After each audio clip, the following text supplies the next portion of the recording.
So in this video we are going to be continuing to take a look at a scenario where civilization starts over. We are now on episode 61 of the series, and in the last episode we saw the first, I guess, full episode post World War III. Episode 59 was kind of mostly focused on the peace treaty. But yeah, in the last episode we saw a bunch of events take place that are kind of showing the new direction the world is going post World War III. But yeah, if you guys do end up enjoying this episode, please be sure to like and subscribe, and let's get straight into it.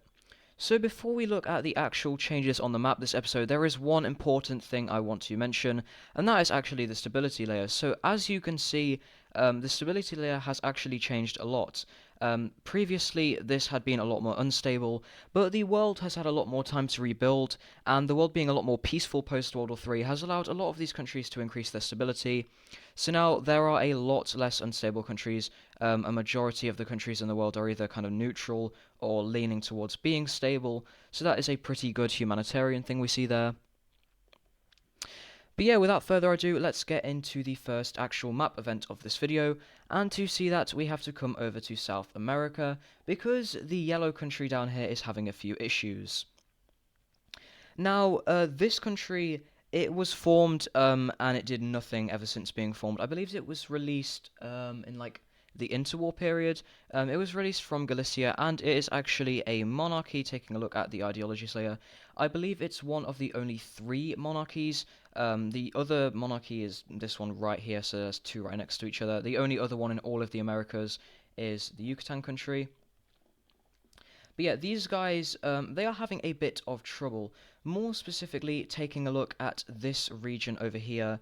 They're kind of neutral on stability, by the way, but this region, it's very different in terms of the culture. These guys, this is more of like a Paraguay region, but these guys want their own independence, and they don't like how the central government is running itself. They want a democratic new government or new country, I suppose. And yeah, we have the monarchy, or the monarchist government, allowing these guys to gain their own independence. So this is what we see here. We can see that the Paraguayan country is released.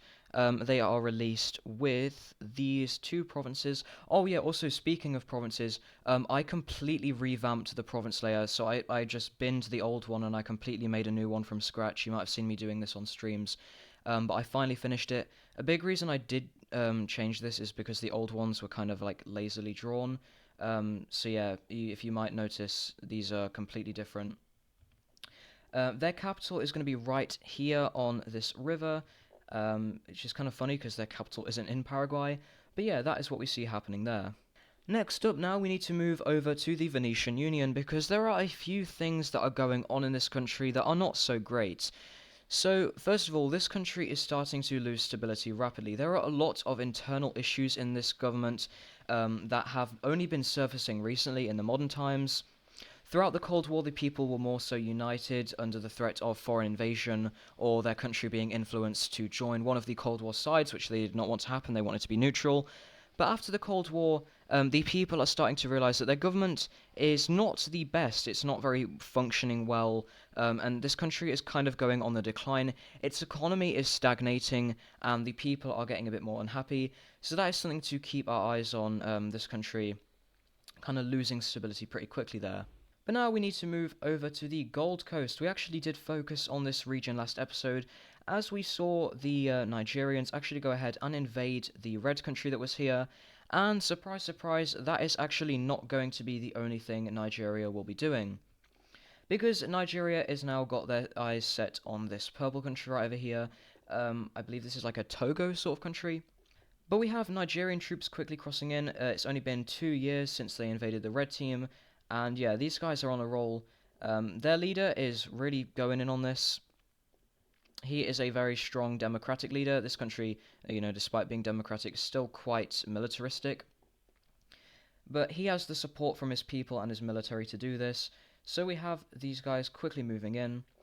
However, at this point, a few other countries around Nigeria are starting to get a little bit worried about this militarism.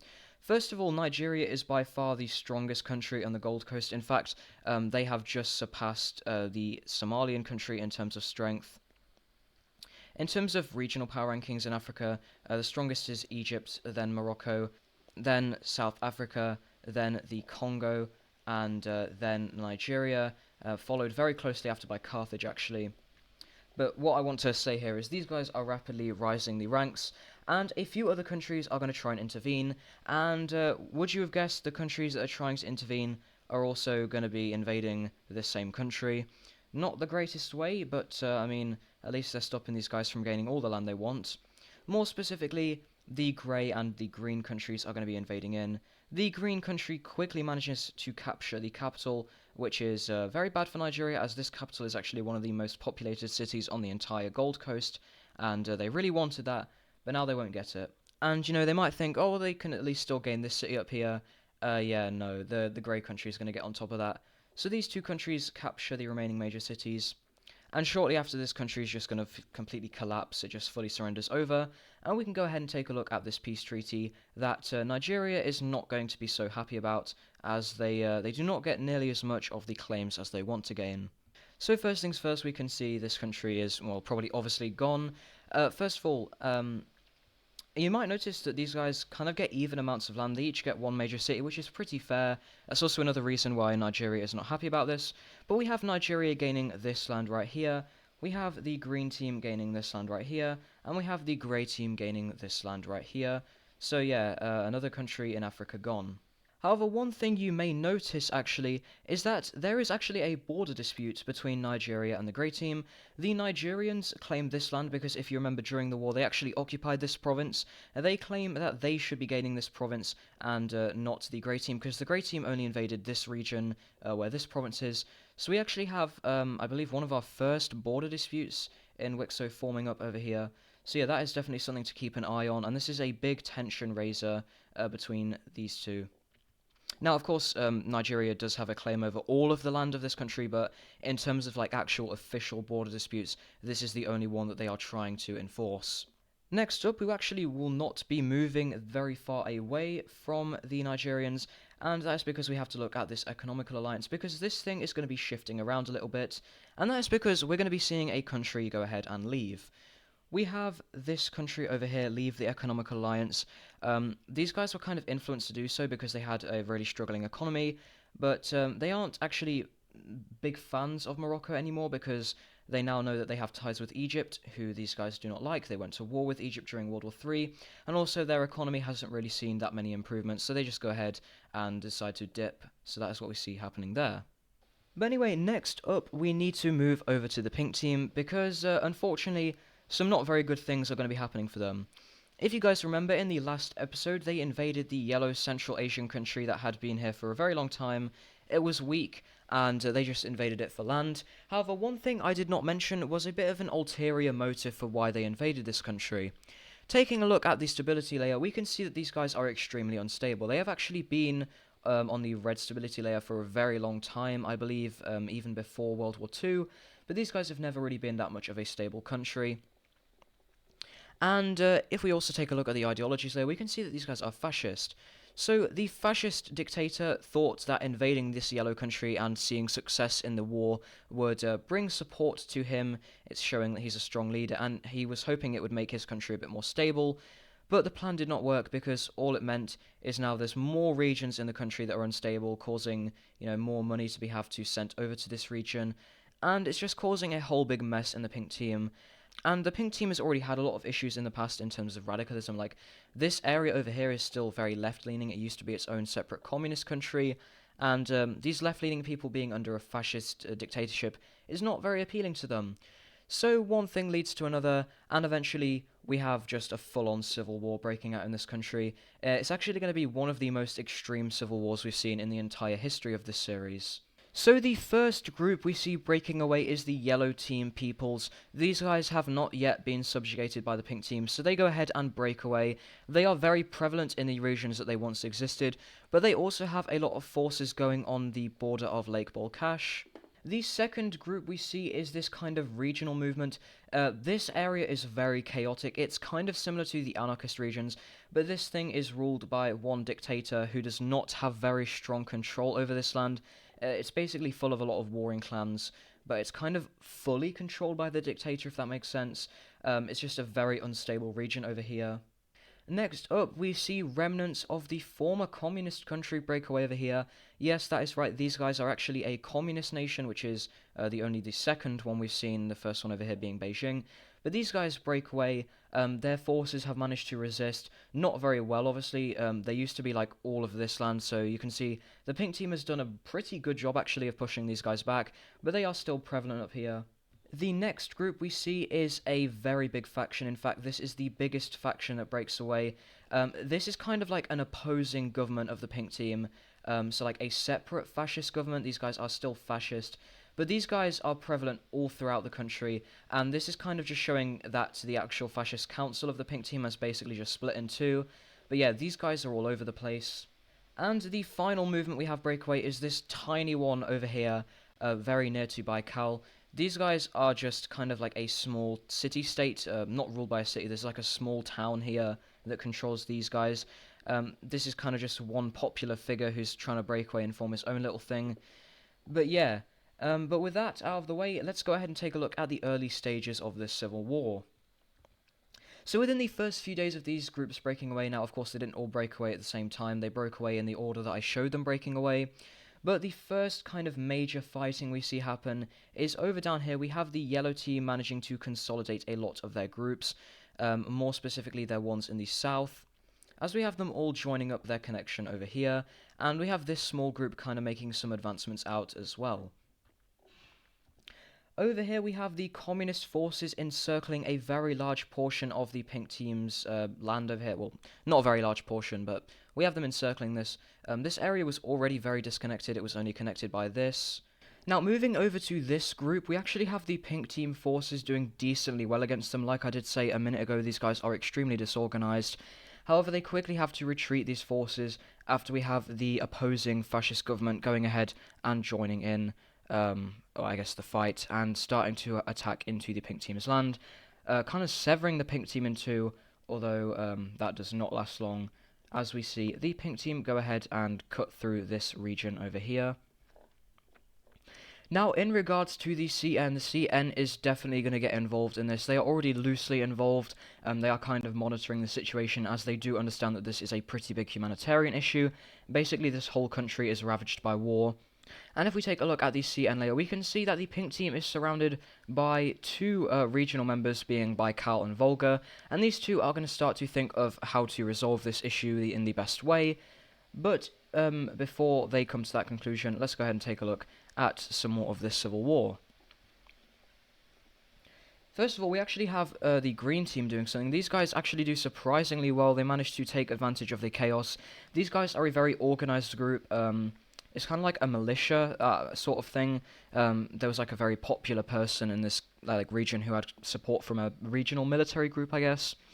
And yeah, that's how they're able to do so well here.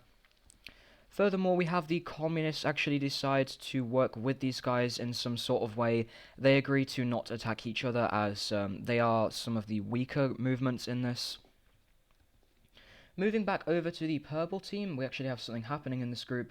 We have part of it full-on breaking away in the north, so that's another side that these guys have to worry about. But these guys just fully go ahead and break away from the purple team, and while the purple team is able to regain this land over here, they now have to fight up against this group, and these guys do start an invasion into the purple team pretty quickly. Moving away from this region, however, and moving back over to the separate fascist government, we have them actually doing really well in these southern regions, and they consolidate down here. Now their main force is down in this region, which is actually really good for them, as they have control over these two major cities, and the pink team has control over no major cities other than their capital, so these guys are doing decently well at this stage. However, they do end up losing all of this land up here over to the pink team, which is very good as it allows better connection with these regions over here, which they definitely do need at this time, as the communist forces are starting to rapidly move into this land. Moving back south, we have the yellow team continuing to do well. The yellow team has kind of been left alone. The pink team, in terms of the areas they have to focus on the most, they are viewing the communists and the separate fascist movement as very much more important than this kind of just breakaway state down here. However, even after the yellow team manages to reclaim most of their land, they still end up going. They want to be able to benefit pretty well from this war over here. And unfortunately for the separate fascist government, but very luckily for the pink team, we actually have these guys starting to launch their own invasion into these guys, which is very unlucky for them.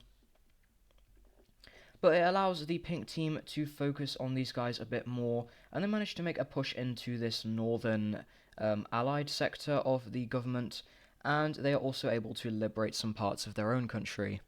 And it's to this point where the rebel groups have more so consolidated in their own separate regions, before it was kind of all over the place. But by this point in the war, they have all established themselves in different sections. Except for these guys still have no idea what's going on, as it's basically a civil war in a civil war. Civil warception is real, but we have this group actually managing to capture the capital city, or the de facto capital city of this group. However, we do have these guys managing to make a pushback against these regions, and they even managed to push back into the separate fascist government up here, as this region is now really starting to struggle against the opposing factions, as the pink team comes crashing in. However, at this point, the pink team's success is starting to be questioned, as to achieve this success, they are retreating a lot of troops from this region over here, and as we can see, the communists have been taking a huge advantage of this. The communists are taking huge advantage of the pink team, and it kind of just leads to this whole region over here to kind of fall over, which is not too great, as that is a very big portion of the pink team that they have just lost. However, at least they are still able to do well against the fascists. They are able to push them back, and they are able to fully retake control over this region over here. However, at this point, it becomes known that a lot of things are happening that is actually going to be getting the CN fully involved into this conflict. More specifically, the pink team is actually genociding the opposing fascist council in the cities that they have captured, and they are just completely massacring the kind of leading peoples, or the more so influential peoples that are in support, or are a part of this fascist movement, and this is actually going to be getting the CN fully involved in this conflict. As after a little bit of deliberation, we have Volga finally being put to a vote of whether they should intervene, and the Assembly of the CN will vote that Volga should intervene in this conflict using military action, and this vote is also passed by the leading CN members. So we have the Volgans managing to gain the support they need to move their forces into the pink team. They make a very rapid advance in. The pink team has been ravaged by war, and Volga is a pretty strong country. I would probably say they are a top 20 power. I'm not too sure about that though. Definitely a top 30 power, definitely one of the strongest countries. So we have Volga managing to do very well. This chaos in the pink team is going to cause the rest of their front lines to just completely collapse. We have the fascists managing to retake a lot of control of this region over here. The rest of this is going to go over to Volga, however. And we have the communists managing to move into this other region as well. But one thing you may have realized, and one thing you may be expecting, these guys are fascist, and these guys are communist. So yeah, that's going to lead to some issues. We have immediately after these guys meet up on the border, they start to fight each other. We have the fascists pushing in. The fascists are able to do better. First reason, this land was theirs. It broke away with them at the start of the Civil War. Second of all, they are much stronger than the communists, although they do still have to focus on the purple team, but not for long, as the purple team is now more so focused on this country over here. They are able to push them back at the start, but after we have Volga kind of getting involved in this region, we have these guys just completely decimating the purple team, and they are able to kind of prove that they are the true dictatorship government in this very unstable region. Moving over to this area, this country at this point basically just nopes out of the war. Same thing with the yellow team. These two guys just kind of signed separate peace deals. These guys had already signed a non-aggression pact with the communists, but they signed the same with the yellow team, and the yellow team kind of just nopes out. They've got their land back, so really no point to continue this. So now the only parties remaining fighting in the war are the pink team and the two opposing ideology groups. I guess these guys are also still involved. They are able to capture this city. However, after being threatened by Volga, these guys will also be exiting the war. At this point, Volga is just rolling on through the central government of the pink team. They also make a second advance here, cutting this region off, and at this point it's basically just a land grab between the fascists and the communists. we have the fascists managing to do extremely well, as a lot of military groups in this region actually decide to join up with these guys as they are the same ideology. But at the end of the day, we see something like this taking place. However, this is actually not going to be the only thing we see here. And that is because at this point we also see Baikal join in on this war. The Baikalians had also decided to intervene. As we see them go ahead and move into the communist region, these guys had also been committing a lot of war crimes, especially against the fascist areas that they have occupied. So we have Baikal moving in to put an end to this. Baikal is also a decently strong country similar to Volga, so they are able to do pretty well here, and they begin to liberate a lot of this area. They also leave these guys alone because these guys are chill. But eventually we have the de facto capital of the communists being captured. Along with this, we also have Volga begin to move into the separate fascist regions. And at this point, the communist and the fascist governments are going to sit down for peace talks as they realise that this is very unfavourable of a situation. So let's go ahead and take a look at this peace treaty. So this is what we are going to be seeing for this peace treaty here. There is quite a lot to go over. It's not exactly the most complicated, it's kind of like the group got its independence, but there are a few things I want to discuss further with it. So first things first, we see the, I guess this dark pink country right here. They go ahead and get their independence in the region that they claim, so these guys are pretty happy with what they got here. We have the yellow team gain their independence as well. On top of that, we also see the green team gain independence, these small guys. But then we have the rest of the pink team being split into 3 new countries. We have this country forming over here. These guys are not communist. When Baikal invaded, they set up their own new democratic government here. But this country is very unstable, so we'll see how long that lasts. But the communist government was destroyed. It does not exist anymore. And then finally, for the rest of the country, this is a little bit more complicated. So these guys are technically the successor to the pink team, but it's kind of weird. So basically what happened is the fascist government that was separate from the pink team down here, it kind of got demolished, but the same fascist government that ruled the previous pink team got sent down here, because basically what happened, this country was set up with a new democratic government that is kind of aligned to Volga. However, this region down here was still extremely unstable, so basically what they decided to do was say, okay, you guys can remain as this fascist country, but you will be given the government of the original pink team. So that weird lavender country that was the separate fascist council, it's kind of been merged back into one country. It's not a very good solution to the problem that the Council of Nations decides here, but we'll see how long this lasts in terms of does it keep the peace. But yeah, that is what we see there. But yeah, this is what we see for the ideologies layer here. Now, one thing to mention, you may notice that this country is a monarchy, and one of the reasons why this regional guy had so much power here is he is actually related to the royal family of Volga. So that's kind of an interesting little lore thing there. But yeah, this is what we see. So if you guys want to have a look at this in a bit more detail, then there you go. Next up, we will be moving down to India because we actually see something pretty interesting happen over here. Now, the Gujarat country, these guys, there is a lot to say about these guys. They were successful in World War III. Well, I don't know how you could call this successful. Unfortunately, some bad stuff did happen to them.